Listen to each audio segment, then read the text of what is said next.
वंदनीय संत सम्राट बंदी छोर सदगुरु श्री कबीर साहब जी, मेरे हृदय मंदिर के आराध्य परम पूज्य सदगुरु श्री महान साहब जी, पूजा के योग्य सभी संत समाज, मैं चरण कमलों में सिर झुका के त्रिवार बंदी करता हूँ। बोलिए श्री सदगुरुदेव की जय। सदगुरुदेव जी कहते हैं कि अनादि काल का कोई कर्ता नहीं होता। अनादि कहते हैं जिसका आदि अंत कुछ ना हो, जिसका आदि ना अंत, उसे अनादि कहते हैं। लेकिन ये सारे संसार के लोग अनादि का भी कर्ता बताते हैं। ये जगत बना है, एक दिन बिगड़ेगा, ये अपने अपने कारणों में मिलेगा। सदगुरुदेव जी पुकार के समझाते हुए कहते हैं कि भैया ये कारणों का कभी बिगाड़ नहीं होता है, ये कारण अनादि है। कार्य तो इस मकान को कहते हैं बिगड़ेगा, कारण मिल जाएगा। कार्य बर्फ को कहते हैं पिघलेगी, जल मिल जाएगी। कार्य चिनगारी को कहते हैं एकदम बिगड़ेगी, अपने कारण मिल जाएगी, है ना। कार कहते हैं जो पहियों में हवा भरी और निकलेगी तो हवा मिल जाएगी। तो अनादि का कोई कर्ता नहीं होता, सब तत्व स्वतंत्र हैं। चेतन जीव ज्ञानाकार है, जड़ वस्तुओं में ज्ञान है नहीं। अब बताओ, मकान बनाने के लिए मिट्टी कहां से आई? और मकान गिरेगा तो मिट्टी कहां जाएगी? मकान बनाने के लिए मिट्टी कारण से आई, और जब मकान गिरेगा तो मिट्टी कारण में मिल जाएगी। यह पृथ्वी कारण है, इसी से मिट्टी ली गई और कार्य रूप में मकान बनाया गया। जब कभी मकान गिरेगा तब पृथ्वी का भाग कारण रूप पृथ्वी में मिल जाएगा। यह सबको ज्ञात है कि मकान गिरेगा, पृथ्वी मिलेगा। मकान बनाने के लिए ये मटेरियल कहां से लिया गया? ये पृथ्वी से लिया गया। ठीक इसी प्रकार चारों तत्वों का कार्य अपने अपने कारण में मिलता रहता है। बनाने बिगाड़ने वाला दूसरा और कोई नहीं है। जगत भी अनादि है और जीव भी अनादि है।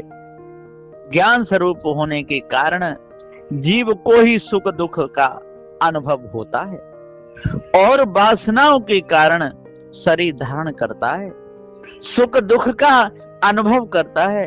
इसके ऊपर दूसरा कर्ता और कोई नहीं है। जैसी करनी तैसी भरनी, इसके ऊपर और कोई नहीं। करनी के अनुसार ही मनुष्य को कर्म दंड मिलता है।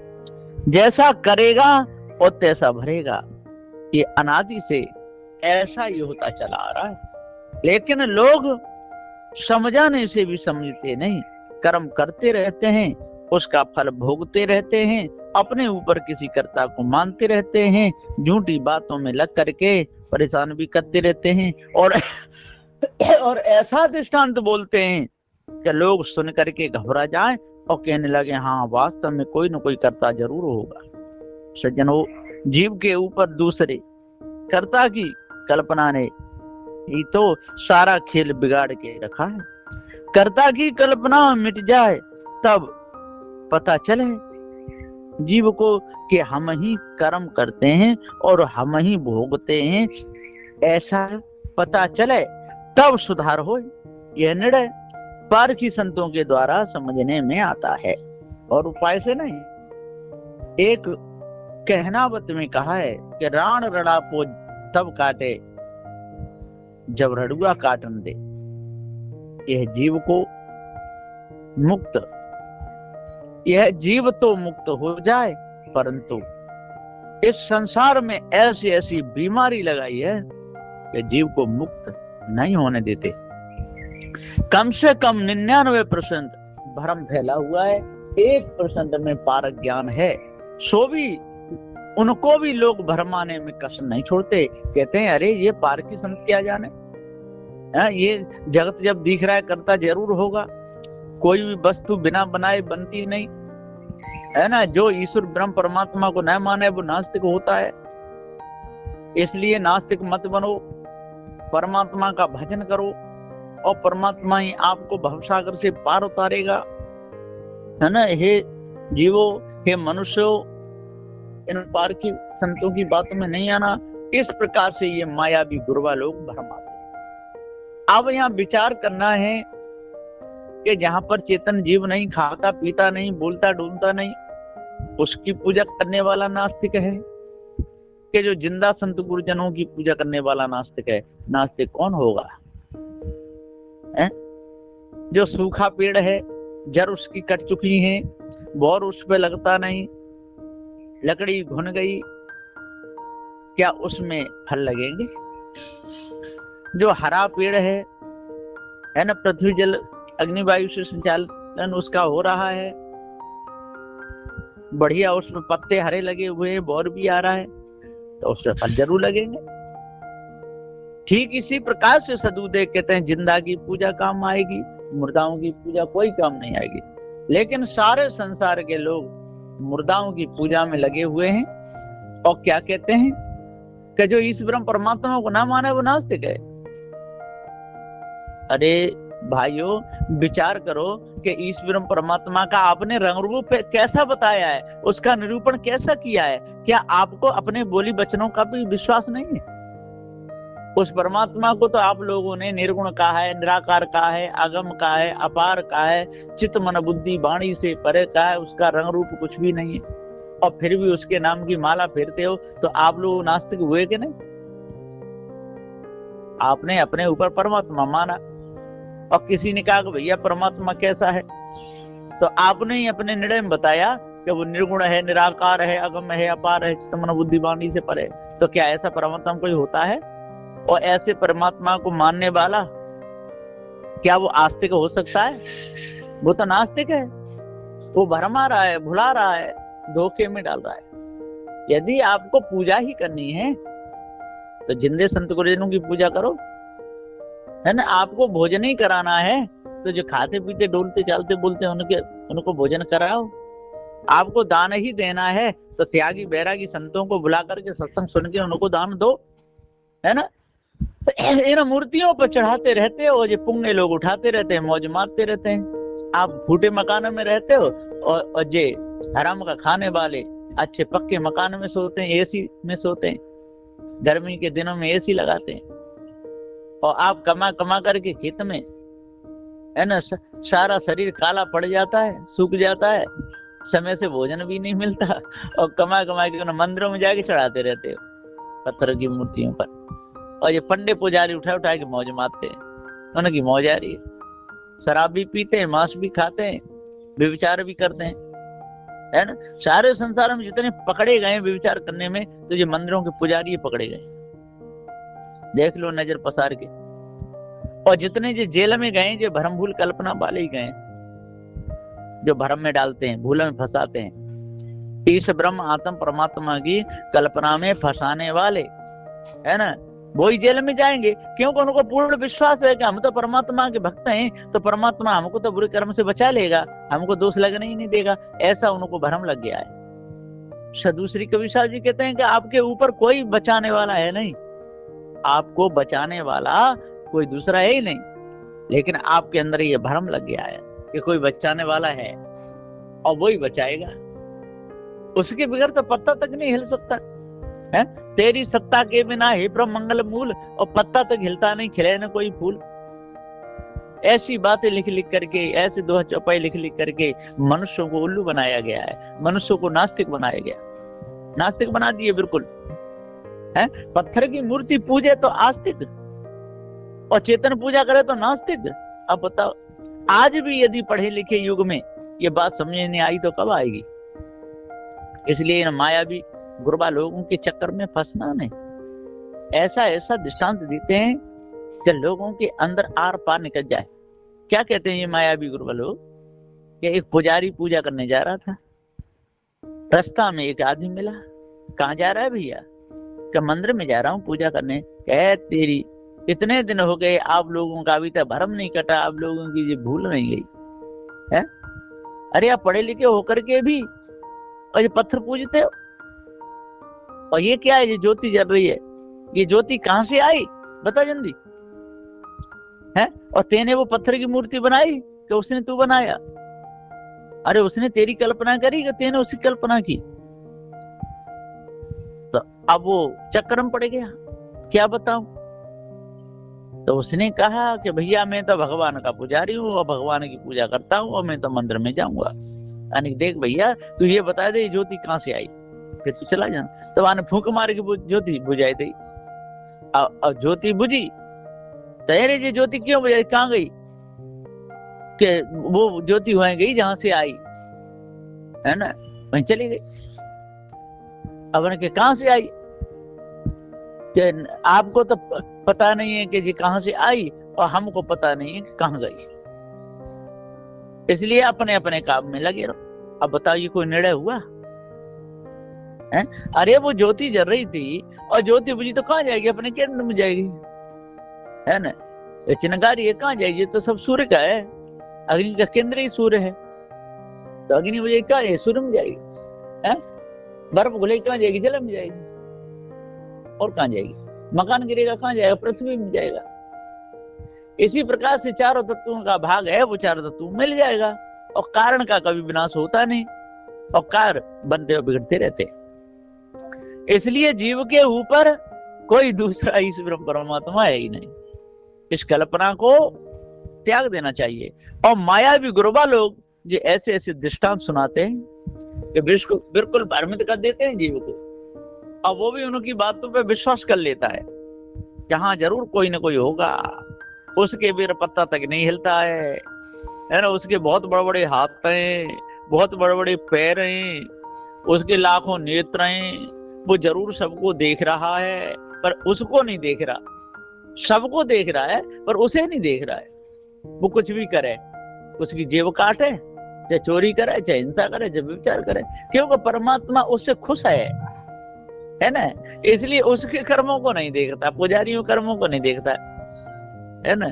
इसी प्रकार जो बड़े बड़े नेताओं से मिले रहते हैं ना, तो नेता लोग उनकी रक्षा करते रहते हैं और वो गरीबों को दबाते सताते रहते हैं। अब वो समझते हैं कि देखो मैंने उसकी खाल उधरवा दी, मैंने देखो उसका खेत उसको दिलवा दिया है ना, उसके मेरे सामने छक्के छूट गए। अरे छक्के तो छूट गए पर तेने जो कर्म किए हैं उसके संस्कार तो बन गए। देखे सुने भोगे के संस्कार कहाँ टिकेंगे? तेरे अंदर ही तो टिकेंगे। और जब इन कर्मों का तेरे को फल मिलेगा तब तेरे सामने वो दुख आएंगे, तब रोएगा। अभी तो मौज ले रहा है, पहले के कर्मों से सुख भोग रहा है। माता पिता की संपत्ति से बेटा सुख भोगता रहता है, कुछ करता नहीं है। माता पिता का माल रखा है बैंक में, माता पिता की खेती है, माता पिता का मकान है, बेटा खूब मौज ले रहा है, उसी माता पिता की बैंक में से पैसे निकाल लेता है, शराब पी रहा है, गुलछल्ले उड़ा रहा है। और जब वो बैंक में माता पिता की पूंजी खत्म हो जाएगी तब पता चलेगा, तब जानोगी जियरा जबरे पड़ेगी तुझ है ना। अभी तो खूब मकान है, 2-4 मकान उनमें से बेच देता है, खेती है, खेती बेच करके मौज ले रहा है, बैंक में से पैसा निकाल लाता है, करता कुछ नहीं, पड़ा पड़ा हराम का खाता है। और जब सारा मकान बिक जाएगा, खेती बिक जाएगी, बैंक में पैसा नहीं रहेगा, फिर क्या करेगा? फिर से धुन के रोना ही पड़ेगा। तो इसी प्रकार से सदगुरु श्री कबीर साहब जी पुकार कहते कि भाइयों आपके ऊपर कोई ईश्वर ब्रह्म परमात्मा है नहीं। आपके कर्म ही आपको सुख देते हैं, आपके कर्म ही आपको दुख देते हैं, और आपके कर्तव्य से ये शरीर बना हुआ है। एक दिन प्रारब्ध पूरा हो जाएगा, ये शरीर आपका छूट जाएगा, आपके ऊपर दूसरा और कोई नहीं। लेकिन मायावी गुरुबा लोगों ने आज इतना उपद्रव मचाया है, और इस यूट्यूब पे, इस पे मोबाइल पे ऐसे ऐसे वीडियो बना बना के डाले हैं कि देखते ही लोगों के अंदर भ्रम छा जाता है ना।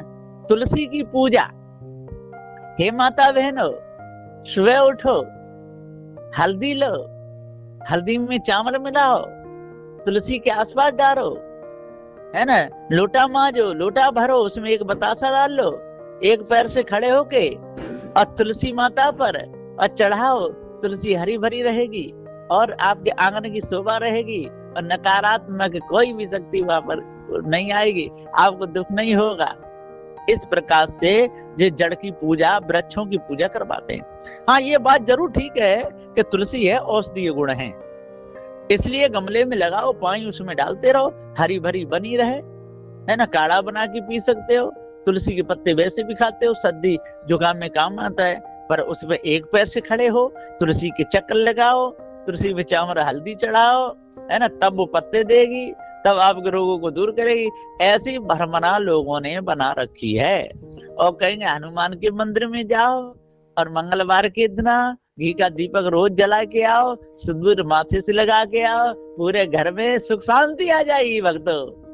अरे इससे सारी भक्ति आ जाए तो सुख शांति आ जाए तो सारे संसार के हॉस्पिटल बंद हो जाएंगे, हैं? वेद हकीम का जो इससे घर घर में ये पत्थर रखे हुए, घर घर में ऐसा कोई घर नहीं होगा उसमें 2-4 मूर्तियां ना हो और अगरबत्ती जोड़ने वाले ना हो, तो सबके संकट मिट जाना चाहिए, है ना। ये सब बंद हो जाने चाहिए जितने भी, और इनकी सोचें सही हो जानी चाहिए। बकरा काटने की भावना मिटनी चाहिए, अंडा खाने की भावना मिटनी चाहिए, शराब पीने की भावना मिटनी चाहिए, व्यभिचार करने की भावना मिटनी चाहिए। क्योंकि घर घर में ये देवी देवता रखे हुए हैं, है ना, तो उनको सबकी बुद्धि ठीक कर देनी चाहिए। तो ऐसा तो होता नहीं, है ना। हर घर में कोई ना कोई दुराचारी है ही। 4 भाई हैं तो 4 भाइयों की मति एक सी नहीं होती है। घर में पति पत्नी 2 ही रहते हैं, उनके विचार नहीं मिलते, है ना। आपस में रहने वालों के विचार नहीं मिलते। कोई यदि अच्छे भाग्यशाली हैं, इनको पार की गुरु मिल गए और पार की गुरु की शरण में पहुंच गए, तो उनके विचार बदलते हैं, उनका मन ठीक रहता है, उन्हें पता चल जाता है जड़ और चेतन 2 ही पदार्थ हैं, ईश ब्रह्म आत्म परमात्मा कोई है नहीं। हमको कर्मों का फल भोगना ही पड़ेगा। हम ही को हमारे कर्म दुख देते हैं और हम ही को हमारे कर्म सुख देते हैं। सुख दुख का दाता हमारे ऊपर और कोई दूसरा नहीं है। ये कब पता चलता है? जब पार की सदगुरुदेव मिलते हैं तब पता चलता है। लेकिन बताने वाले भी ठीक होने चाहिए और सुनने समझने वाला भी ठीक अच्छे दिमाग का होना चाहिए। यदि कोई ढीले पेज वाला हुआ तो समझ आने वाला समझता रहेगा और सुनने वाला सुनता रहेगा। पता का कुछ नहीं है कि क्या हो रहा है, उन्हें नहीं पता। एक गुरु थे, एक गुरु के पास चेला आया, बहुत सुंदर अच्छा था, नई उम्र का था। उसको गुरुजी 2-2 घंटा रोज पढ़ाते थे, रोज उपदेश देते थे, 2 घंटा बैठा के, और वो पालती मारे आंख मीच कर सोता रहता था, पालती मार लेता था, ऊपर सतर गर्दन करके बैठ जाता था सामने उसे और सोता रहता था। और गुरुजी 2 घंटा प्रवचन रोज सुनाते थे, है ना। एक दिन उसकी परीक्षा लिए, उससे बोले अब तो बहुत दिन हो गए, महीना 6 महीने इसको 2-2 घंटा रोज प्रवचन में सुना रहा हूँ, अब तो ये कुछ जान गया होगा। उससे बोले बेटा तेरी समझ में क्या आया?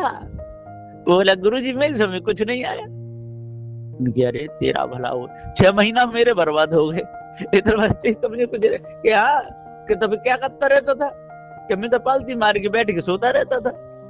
तेरी पूरा समय बेकार चला गया, भाई कुछ नहीं पता।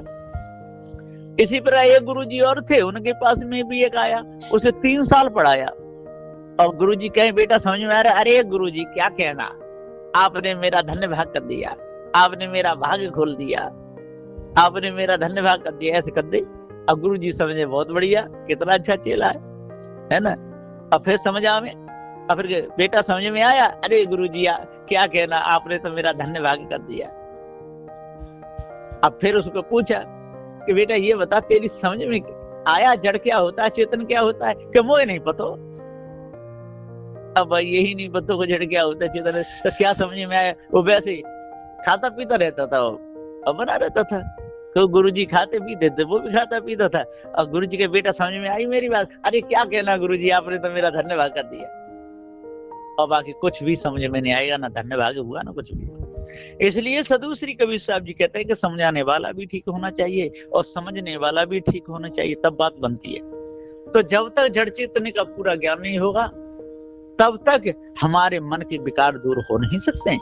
इसलिए अपने आप को जानना चाहिए और इस ब्रह्मात्म परमात्मा की जो झूठी कल्पना है इसको दूर करना चाहिए और पार की संतों की शरण में लग करके हृदय के विकारों को दूर करना चाहिए। तब पूर्ण शांति मिलेगी, तब बंधन कटेंगे। बोलिए श्री सद्गुरुदेव की जय।